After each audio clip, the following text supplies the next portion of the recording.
the channel, today is day 9. We are actually heading to the gym really early today. It's 9:15, so we're gonna start trying to train, I think, a little bit earlier, which would be good for the summer. And it'd be nice to kind of knock out the workout and then be able to be productive the rest of the day. That's always good. I mean, anytime I've had the opportunity to train this early, it's always been pretty good because you get done early.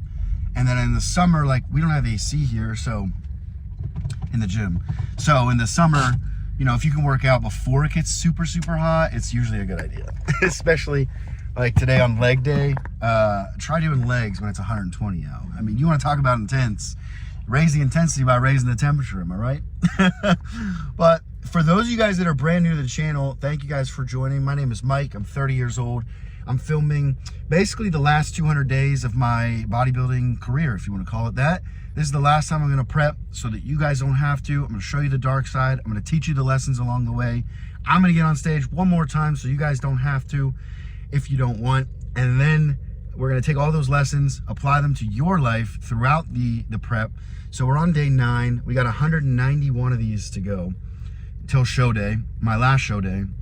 And then I'm basically going to switch gears and I'm going to maintain that show day physique essentially for as long as humanly possible. And I'm going to show you guys how you can do it as well while living a fulfilling life. So we're about to get started and I'll see you guys inside. What's going on, guys? Welcome back to another voiceover. Yep, we're working on it. We're gonna fix it. I get it. I got it, right? I'm new at this. All right, but seriously, this leg workout is really brutal. If you guys are looking for something crazy to try, give it a shot. Or don't. Seriously, or don't. I don't care. But this is what I was talking about. I think I was talking about in my stories the other day. This is why it's so important to learn different variations. This is a lying hamstring curl with a dumbbell. And it might be like, well, that's stupid. No, listen, try it. It's way harder. And you just it's just a different type of stimulus. Like, there's something about it. It just targets the hamstrings a little bit more intensely, if you want. It's more of a precise movement. And you don't want to, you see how I'm keeping the dumbbell up in my feet there? You don't want to swing it so hard that it flies up to your heels. You don't want to do that. Now, you might need a partner for this. I used to kind of like hook my feet like this and then lay on the bench. That's kind of tough. But honestly, guys, like, don't be afraid to ask people in the gym for help. Like, it's a community. It's supposed to be. There's several times in very commercial gyms where I knew nobody. I would just go up to someone and be like, hey, man, could you throw this dumbbell between my feet? And people are so nice about it. I'm telling you. They're going to be like, what? And then you show them. Then they're going to ask you about it. And then you guys are going to hit it off. And then every time you need to work out or work in with that person, you can. Like, the more connections you make in the gym, guys, the better your life is. Like, seriously. How good does it feel when everything's taken, but, you know, you have 3 people that you really like that are on stuff you need? You can just go over and be like, hey, man, how many you got? And they'll be like, dude, come work in. A little sidetrack, but, like, that's a serious lesson. Like, we need to be more of a community in the gym. Like, be friends with each other. Like, listen, everybody on the outside is technically the enemy. Everybody on the inside, we're winning. And so that was just a variation. I highly suggest you guys try it. It's very good, very effective. This right here is kind of like a sumo squat. The biggest thing is you want to keep that weight, that dumbbell, underneath your groin, and I'm squeezing my butt cheeks. Essentially, it's kind of like this. If this is my butt, I'm kind of coming back and then scooping in. You're squeezing your butt cheeks together, literally, and like getting your groin to that dumbbell there. This is very good for like hamstrings, glutes. Obviously, you're going to hit a bit of quads the way you're doing it, but we're more concerned about control and tempo on that than you are like, obviously, I'm not going to hold 400 pounds, right? And then, so we superset those first 2. Then we move into the RDLs here. Here's Marcus' son, Mox, and he's our little helper. He's so cool, man. He trains harder than most of you guys. That's a little mean, but seriously, he trains harder than most people. He trains really hard, and I love it. He's learning. So this is a straight leg deadlift, okay? What's the difference? You'll see I'm bending at 90. I'm just taking my torso and bend. You just drop your chest over. When you do an RDL, you want a lot more knee bend than that, and you want to you want to sit your butt back. So you want to get your butt away, more knee bend. This is a straight leg deadlift, which is why I'm trying to keep the bar close and just bend right over at the waist. Biggest thing there, guys, is you got to keep your scapulas back. You've got to keep them together. Otherwise, you're going to get hurt. Then we superset it with the line curl. This is where, like, I felt a little tweak in my right hamstring, which has happened from time to time. It's so unfortunate and really frustrating, but it's just super, super tight, my right hamstring. And so I'm kind of feeling it out and being real easy here. I didn't go too heavy. When you feel stuff like that, you really do have to listen, because if you're tight and feeling it, that's usually when something tears. If you push really, really hard, obviously. So I was just being a little careful. The biggest thing here, guys, is try not to hinge with your hips. You can actually see I'm kind of doing it right there. How my butt's kind of coming up a bit. You don't want to do that. It's very, very difficult. It takes a long time to master, but that's the main thing there. And then that was a superset. Straight leg with your line curls. And they were 8 on the straight leg, 12 on the line curls. Okay, now here we're doing a single leg extension. And the thing about this is, you can see, I'm trying to keep my hips square, which is why, like, I'm still sitting facing you guys, but I have my leg off to the side. When you put your leg up, if you do this, if you can do it, because most leg extensions you really can't, but if you do this, you just don't want to open your leg up and then turn. You don't want to be ever turned. You want to be head on. So here we're warming up. I think we did 12 each leg. And it's just good to do single leg stuff, guys, because a lot of times we neglect it. We do dual dual leg stuff a lot. And this machine is the David leg extension. Super rare, super amazing. I mean, you see the range. You know that pad everyone's talking about? This pad grew my quads and like all that bullshit. Well, like, this is the machine that people should just have in their gym instead of that pad. But obviously I get it. I don't think they make this anymore. But it's belt driven. It's got a different cam on. It's just sick. It's super awesome. If you're local, you should check it out. So this last one was a triple set. We did leg extension, leg press here, and then I did hack squat. Now last week, this is where Marcus got hurt. He messed up something in his calf. Like, we both have so many compensation patterns. It's just like, I don't have near as many as him, but he's just always dodging injuries. So he is on the other one, just kind of taking it easy. He did not do the hack squat as well. I went from the leg extension to the leg press over to the hack squat. And you can see the weight's not crazy heavy. Unfortunately, I was literally feeling it right above my knee where my quad tore before. And just to give you guys some context, you know, when you're prepping for a show or when you want to stay in good shape for long periods of time, if you feel stuff like that, you want to take care of yourself. If I were to tear my quad again, guys, I couldn't walk when I did that. And so that makes the gym miserable. And honestly, it's harder to diet because you're like, well, I can't train that hard in the gym for legs, so what's the point of dieting? And I know that sounds silly, but guys, injuries are how people fall off, not just for a little, forever. So you got to be super careful. But you have to know when to listen to your body and when it's just soreness. Pain versus soreness is very important. So after I hit that, we did the hack squat, and I did 3 rounds of this back to back to back. And then, like, when you do a big set like this of legs, I probably rested 5 minutes in between, to be honest. Because I'm not running a marathon. I'm trying to lift some weights. And same thing here. You can see I'm just really, really meticulous with trying to set up. This is why I'm so picky about this with my in-person clients and even my online guys. If they send me videos, I stress this so much. I'm like, listen, we got to get this right. And I teach them about rooting, which is basically when you take your foot and you grab and twist. I can teach you guys all this stuff too for free. It's obviously easy, but there's just so much to teach you guys that it's hard. Like, I literally think of things as I talk about other things. So here I'm looking at my watch, and don't ever do that. The only reason I was doing that is because I record like that. I record on my watch, and if you touch the little thing, it zooms in like that. So sometimes if that happens, guys, I didn't mean to do that.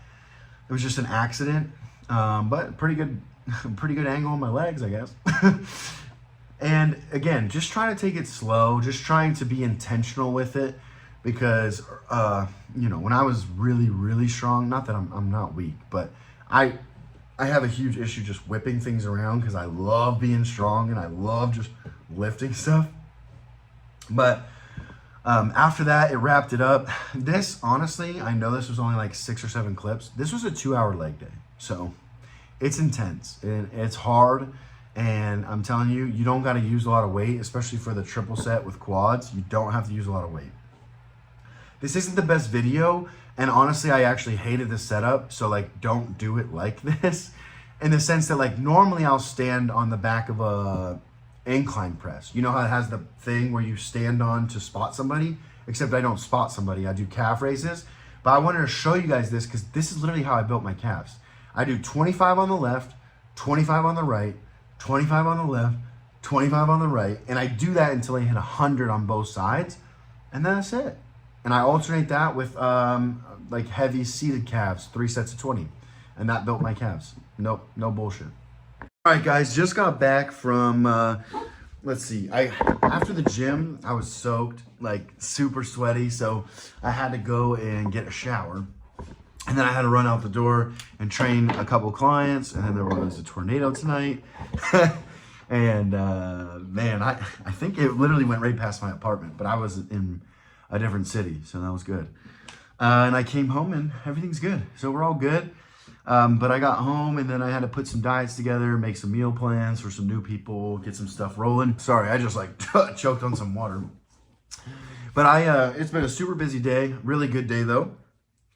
Always a good day. But today what I was thinking about is when we were hitting legs, and I made this point on my story, but I really wanted to go a little bit more in depth with it tonight, was when we hit legs, we do some unconventional stuff, right? Now, there wasn't a whole lot of unconventional stuff in there. We did like the triple set we did with leg extensions, leg press, and hack squat. A triple set like that is brutal. Super, super tough. That's really good for when you're on a time crunch. But the main reason I want to illustrate this is because, and this is something, now this is not going to be mindset and stuff tonight. So some of you guys are gonna be like, thank God, some training advice. But seriously, so the more you know in the gym, the more exercises you know, the more well-versed you are, the more effective you can be, right? And that's kind of with anything, right? Like if you're, you know, an entry-level position at anything, you don't really know a whole lot. But once you are a master of that craft, now you know, oh, steps 3, 4, and 5 are irrelevant. We can combine them. We can do it this way, it'll be faster that way, or whatever, right? My point is, a lot of times, right, like you guys, a lot of you guys don't want to get on stage and compete, but you want to look like you could, right? You want to look really good. You want to look the best you've ever looked, and then when you get that look, you want to maintain it, right? Which is awesome. And so you might see some of my training and be like, well, I don't want to train in a warehouse with no AC. And I'm like, I hear you. You don't have to. I like to do it. I like it. Or you might be like, oh, well, those are movements for a bodybuilder. Listen, they're not. They're also for you. And that's what I want to show you. I want to demonstrate for you guys. Because here's the thing. So you probably train at a more commercial gym, like some sort of commercial gym. Now, if you can train in a private facility, 99.99% of the time, they're going to be way, way better. And I've had the... I've had the pleasure to enjoy a lot of them. You know, when I would travel for the Air Force, it was not always the best circumstances. I would have to walk to a lot of the gyms or Uber or whatever, but I got to visit a lot of really cool, like hole-in-the-wall places. And I'm telling you, if you can go to a privately owned gym as opposed to a public gym, not only like if you guys have seen my videos before, and I always talk about friends and who you surround yourself with, but like not only are the people in those gyms more serious, they're also more friendly. They're also more knowledgeable. They're also more willing to help. They're also there to train and have a good time, right? A lot of people in commercial gyms are there to check a box, which that's fine too. But listen, the box checkers don't make progress. They literally just check boxes. They might as well go in, take a picture of themselves, and then leave, because it's essentially To go in, do the same routine every day, at the same weight every day, and then leave is kind of pointless, right? Now, when you get older, that's not pointless at all because, and I'm talking like, you know, high 50s, 60s, that's not pointless at all because really you just want to keep moving. The thing that kills us, the thing that you see happen to older people is they don't work out from, you know, they don't work out in their, maybe they work out in their 20s and then in their 30s they get married and they have a family and they don't work out. And then in their 40s, their kids are in their teens and going to high school and they don't work out. And then when they're in their 50s, their kids are in college or they've moved out and now they're like empty nesters, but they don't want to work out. They want to go do all the stuff they wanted to do while they were raising you. So then they're kind of partying. And then when they're in their 60s, they're too old to work out. And then when they're in their 70s, they now can't get off the couch. They now can't get a shower. They now are falling all the time, right? And it's just this snowball. And so it starts with whatever age you're at. If you're in your 20s and you're working out, that's awesome. If you're in your 30s and you're not working out, get ready because these are the excuses you're going to make. You're going to say, my kids, my wife, my this. Those are all the reasons that you should get your ass to the gym because you want to be in shape for your kids. You want to be there when your daughter or your son gets married. You want to be there for them when they get their first big job. You want to be there for them to help them move in, whether you're 50, 60, or even 70. There are people out there that take care of themselves their entire life like I will, and I won't be crippled at 70. Unless I like literally lose my legs or something, but even then I'll be crawling around. Don't you worry. Because once you lose your functionality, you literally start to die like 10 times fast. This is not, and I don't know the exact statistic, but I'm not making this up. Like this is real stuff. Like there are statistics in studies that were done. Like once you lose your function, how long it'll be until you're basically done. And I mean, look at it. Even with our pets, right? Once your dog or your cat, like they start moving really bad, they start pooping on themselves, that's it. And it's really sad to watch. And I'm not saying that like eventually that's not going to happen. Of course it's eventually going to happen. But if you can prevent it, why not? So to tie it back into why it's important for everybody watching this video, regardless of where you train, regardless of your goal, which it should be to get in shape, but is because when you go into a commercial gym, if it's busy, you want to know alternate workouts so that you can keep moving and get home to the family, or so that you can get moving and get on with your career. That way you're not living in the gym. It's just a part of your day, right? All these things are just meant to be a part of your day. I don't want you to sell your soul like I did to bodybuilding. Please don't do that. Unless you love competing, by all means. Not something that I'm going to support, to be honest, but I'll be happy for you. Like, because here's the thing. From like 24 to 28, it's all I ever wanted to do was bodybuild. It's all I ever wanted to do. And I know there's tons of bodybuilders out there that feel stuck. They feel stuck. They feel stuck in bodybuilding. They feel stuck in competing. They think it's all they've ever done. They only coach competitors because they think that's what they need to do. And I'm not like that. I don't really care. Guys, to be honest, I might have lived my life, my first 12 years as a bodybuilder, but now I'm going to maintain and enjoy it. I literally what these next 6 months look like for me after the show is going to be interesting. And you guys are going to see, because it's going to be a whole journey. But like, I'm going to keep lifting. I'm going to keep lifting intense because you need to. But like, I might want to, because now I'll be like down in weight and I'm going to stay down in weight. So like, I would like to stay around 240, 230. But that means, like, for me, guys, that I'm going to feel like I could do a backflip off a desk. Like, you have to realize I've been at like 280, 290 for like a long, long time. Like, some of you guys get tired of eating food, right? I was eating 950 grams of carbs. Dude, I don't even know for how long. And I wasn't using insulin. I wasn't using any help. There was no special little secret. There wasn't metformin. There was no drugs to help me eat food, is what I'm telling you guys. And if some of you knew how insane that is, it's insane. But my point is, I've literally been eating while I've been full for 2 years. And it just gets old.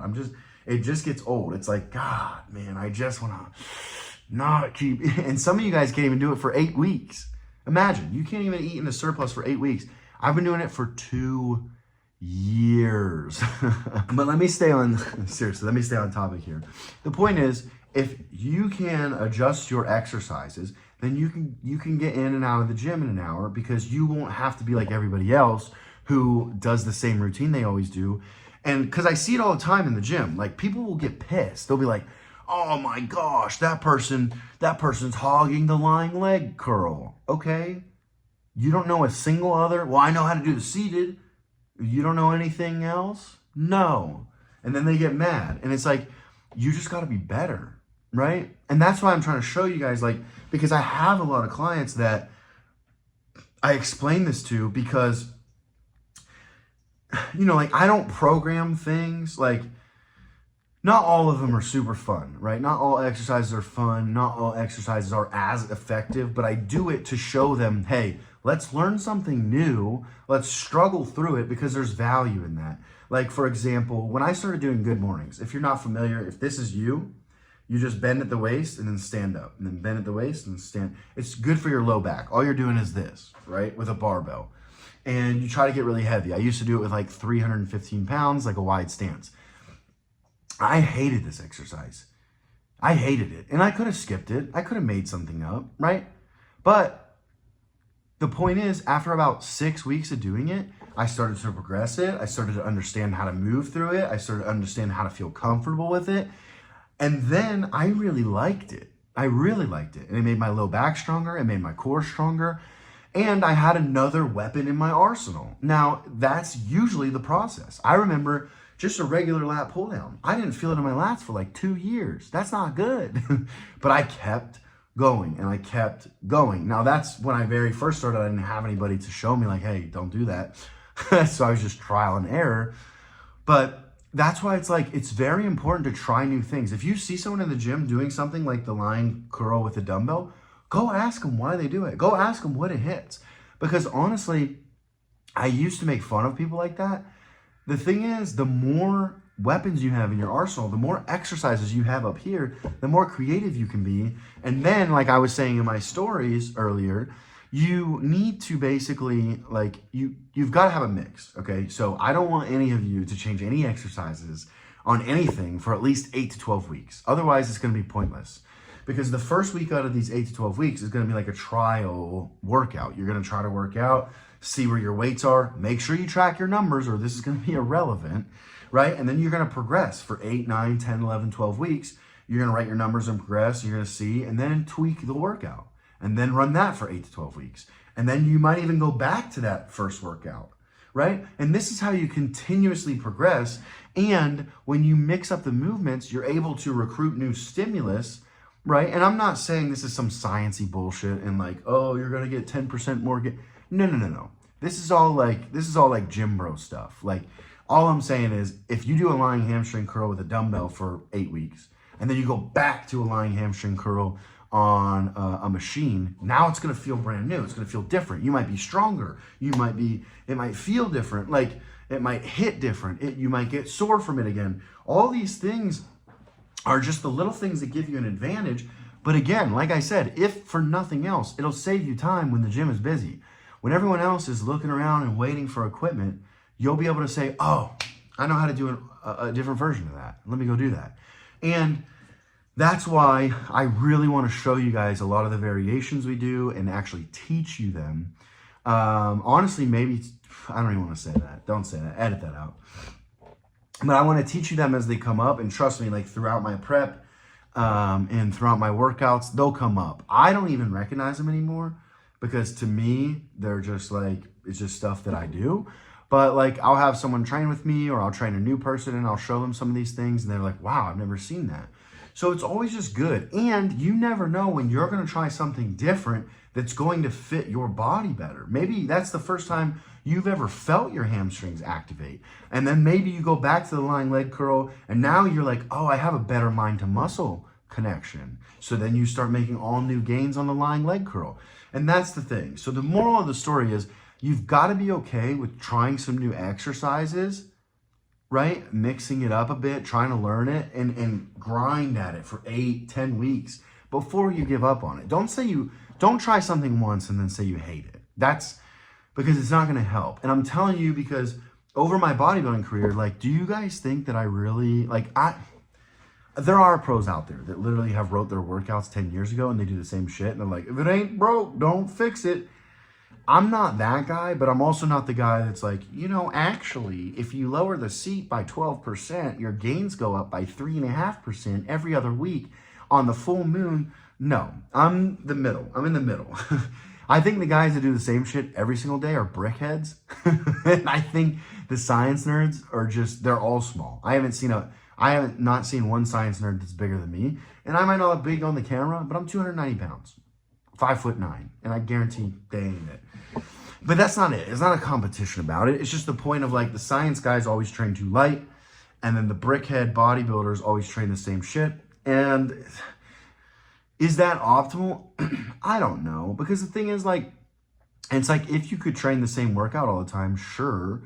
But I noticed in myself, taking a mental break from something, even if you have workout A and workout B and you run that for 10 years, who cares, right? It literally, that's fine. But like, there's going to be a point where there is a mental aspect to it. And that's what I've realized throughout bodybuilding is like, yeah, it's great if you could do a program for 20 weeks. That's awesome. But you're also going to want to blow your brains out because you already know what you're going to the gym to do. You already know what weights you're struggling at. You already kind of know where you're going to stop at. You already kind of know you're not going to hit PRs, right? Because you're doing the same thing. And that's why throughout my career of bodybuilding, I've learned and this helps if you have someone else to program it, because even what I've noticed with myself is if I program it, I'm automatically filtering like, oh, I don't like that because of this. Oh, I don't like that because of this. So it's actually better, even if maybe you have a friend or a mentor, have them help design it, because they're going to pick things that are effective for you and maybe not something you would have picked, right? Now, if you're in my one-on-one, my mentorship, like obviously I will help select that for you. That's what I do for all my people. I take all that guesswork out for them. But I'm telling you, through my bodybuilding career, that's how I've been able to progress. There's like about 2 or 3 things that I've done that made me keep progressing. Number 1 is I always train hard. I always train with intent. Number 2, I always track my numbers so I know if things are going forward or backwards or maybe where I need to fix it. A lot of you guys will reach out with questions about stuff that not only can I not answer, the smartest people in the world can answer because you have no data. That's like, it's equivalent to saying, hey, Mike, why is my business not making money? And you don't know what your lifetime value is. You don't know what your cost to acquire a client is. You don't know how much your product costs. You don't know your gross margins. You don't know your gross profit. You don't know how many sales you need to make to break even. You don't know what your churn is. You don't know how many people are leaving, right? I'm not going to get into all the business stuff. But the point is, if you have no numbers, literally, how can I figure it out, right? But with numbers, it doesn't matter what business you're in. It doesn't matter if I'm really good at running my own online coaching and training business, right? If I'm really good at that and I understand numbers, well, then I can help someone that has numbers. I can help them run an ice cream shop because numbers are the key. And I know that I'm an analytical person, and that's honestly how I've discovered it, because I'm so analytical. But I'm not asking you to take these crazy, listen, here's the thing. You guys all have time, and I know that now, because you're either on Instagram or TikTok between each set. And again, I'm not going to blow this up again because I already give you guys a lot of shit for that.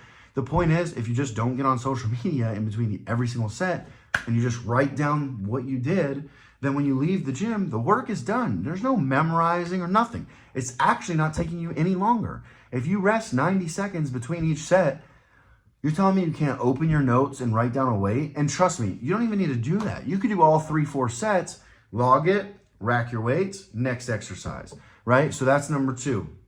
Number 1 was intensity. Number 2 is tracking your numbers, because I'm telling you, it's not just if you don't track it, you don't care. The problem is if you don't track it, no one can help you. And that's just the truth. If you don't track anything and you ask a coach what's going on and they give you an answer, they're just bullshitting. They're just throwing a dart at and you can believe me or not, but I'm telling you, they got about a 50-50 shot what they tell you is going to work, because they're just guessing. I literally told someone this the other day. They messaged me and they asked about some stuff they were going through. They asked about bulking, right? First of all, they've only been bulking for 2 months. So you really haven't even started anything, right? I mean, just to give you an idea, gear doesn't even kick in for 2 months, basically for 8 weeks, 6-8 weeks, the first time you do it, which I don't want you guys on gear. That's not what I'm saying. The point is, like, you're a fucking giraffe, dude. Like, you don't even have legs yet. Like, you can't even walk. You're a baby. You don't even know how to ride a bicycle yet. Like, 2 months in, worried about a bulk, that's what I'm talking about. You guys need to shut this off, feed yourself and train hard, and then ask questions a year after that. Because, like I always say, if you can get the consistency down, it doesn't matter if your diet is crap, like if you're following a diet that's not great, or you're following a training program that's not great. If you can do that for a year consistently, and then you have money to reach out to a mentor or a coach, you will succeed, because you already have what it takes. It takes discipline and consistency. The diet and all that is just dialing it in. Like, that is not the biggest part, I'm telling you. And then the third thing that's always helped me progress is honestly just being able to switch up what I do, right? And I learned this from my coach, because I'm telling you, I lived in Arkansas and he would send my plans and I would have to Google it, I would have to research it, and then I would look at it and I would watch videos, and then I would send him my videos and he'd critique my videos. Frustrating process, but I can tell you on the other end of it, it's so worth it, because now there's not a single exercise I don't really have an alternate for. And then I even have alternates for based off of what kind of pain you could be feeling. If you feel skull crusher pain and you're over top like this, all you gotta do is shift your elbow and do it like that. That's it. And then that alleviates the elbow pain. It's the same movement. You're just, instead of going here, boop, you're just changing the angle and doing the same thing. Now, some people are gonna have a fit about that, but people have a fit about everything, and I don't care. But the thing is, it's just like, all those things help you. And it doesn't matter if you want to get on stage. I don't want you to get on stage. Like, and a lot of you guys just want to look good. And I'm sure I'm talking to some people that think they want, or thought they wanted to get on stage, and now they're like, oh, I didn't know that I could just look good and enjoy my life without selling my soul to the bodybuilding gods, right?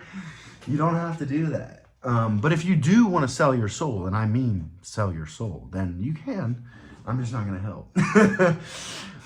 But man, it's just like, all these things serve you. They're going to help you be more efficient in the gym. They're going to help you continue to activate different stimulus. And then by progressing the numbers, that's going to help. So all of this together, like, guys, I literally have, like, I don't know how to explain it. Like, I'll literally hit PRs for 8 to 12 weeks and then I'll switch. And I know people say, well, then you'd be benching 1,000 pounds, blah, blah, blah. Well, it's because I switch it. If I'm killing it on an incline press and I max out, maybe I'll add a band. Maybe I'll reverse band from the top so it takes off a little bit of weight, and then I'll add weight, and then I'll kind of overload myself that way, right? Or maybe I'll go to a barbell where I haven't done in a while, and then I'll progress that. Or maybe I'll go to a dumbbell and I'll progress that. Even if you did that, think about that. Even if you did a Smith incline press for 8 weeks, and then you did an incline barbell press for 8 weeks, and then you did a incline dumbbell press for 8 weeks, and then you went back to the Smith, I bet you would be able to surpass the weight you used to have. Because what you did was, the Smith was great for, you know, honestly building the muscle because it's so direct, right? The barbell was good for a little bit of stability and strength, and the dumbbells were really good for stability and a little bit of strength, right? And then you go back to the Smith machine, and you're just going to be better, and you're just going to be better every time. And that's a small scale, guys. That's not a big scale. You know, you're only talking about 3 different exercises, and those aren't anything different than what you guys already know. So these are just ways that I've been able to break plateaus, because in bodybuilding, if you're not growing, you can't go to the next level. You can't win. Now, I'm not saying you guys want to be 250, 290 pounds. I'm not saying that. And normally, you actually want to cut before you add weight and then cut again. Like, if you were going to cut right now and you're like, man, I just don't look big enough, I would still cut, because then your metabolism will be sped up. Then feed yourself, bulk, and then come right back down, right? Not like right back. There's a lot of nuance to that, so don't literally follow that. But it's just the general way we do things. And my whole point is, in bodybuilding, like I said, seriously, if you're not progressing, you can't keep winning and you can't move on. And so that's why it's like, oh, that's important for you guys too. Not because you want to get on stage, because you don't, but because you do want to keep progressing. You do want to keep the gym fun. And to me, it's fun when you can progress. You go in, you learn something new. And these are the things that keep you moving forward. And I want to see you guys continue to make progress in the gym, because honestly, it's really sad, but 99% of people don't make any progress. Like literally, they get their newbie gains and then that's it. And the reason is because I can tell you, like I worked at a supplement store, and almost every single one of them, when it was like, you know, you're just trying to make conversation about lifting or whatever, and you'd be like, oh man, what are you going to hit today? 99% of the time, the answer was either, I don't know, whatever I'm feeling. Or it was, well, I did chest yesterday. I'm supposed to do legs today, but I think I'm going to do arms. I'm not bullshitting you guys. And if that's you, you're never going to progress. And that's how most of your friends train. It's like you guys just get together and then you just, what should we hit? If you do that, dude, you're going nowhere. Because guess what? Go ask 5 or 10 other friends that do the same shit, right? They might make gains if they're 19 to 22 because your test is through the roof anyway. But the thing is, once you hit 25, 26, 27, 28, you're not going to make any gains at all. And I can tell you, go ask 5 adults in the gym. You know, first of all, they're going to tell you their nostalgia story about how they looked like you and they didn't.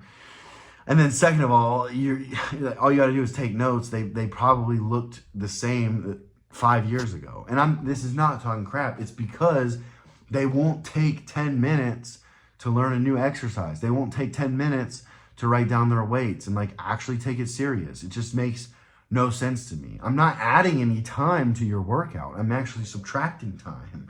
And over the long haul, it's going to get easier and easier and easier. So if you're seriously serious about getting in shape and then staying in shape for a long, long period of time, this is a principle that you need to take to heart. You've got to have an open mind. You've got to learn new stuff. You've got to track your workouts. You've got to keep progressing, right? And that is going to be day 9, guys. I can't believe it. Tomorrow is actually going to be a rest day for me. I'm thinking of a couple different ideas because I want to start mixing it up. So I have some ideas for what we could do tomorrow. I'm excited about it, but we're going to wrap it up here. If you're not following me on Instagram already, head over there, shoot me a follow. The only reason I say that is because I upload stories every single day as much as possible. So those are more short form, like little drops of knowledge there. And then this is your long form right here. If you're not already, please subscribe. And if you know somebody that could use this advice, please send them over because it could literally change their life. And I really appreciate every single one of you guys that has been watching from day one. A lot of you guys have reached out. I'm so excited. I feel like, I honestly feel like we're creating our own little small movement here. And it's just really cool because a rising tide does raise all ships, like for real. And I'm trying to raise the tide for all of you guys that are coming along with me. And I'm telling you, it's going to get better once I start to actually diet down. Because then I'll be doing cardio in the morning. I'll be doing cardio at night. And to give you an idea, my last prep, I got up at 2:30 in the morning to get everything done. So I'll show you what it really takes to really do a prep. And I'll show you why maybe just living a lifestyle that's fulfilling and looking good is maybe the better route. But that's it for day 9, guys. I will see you tomorrow.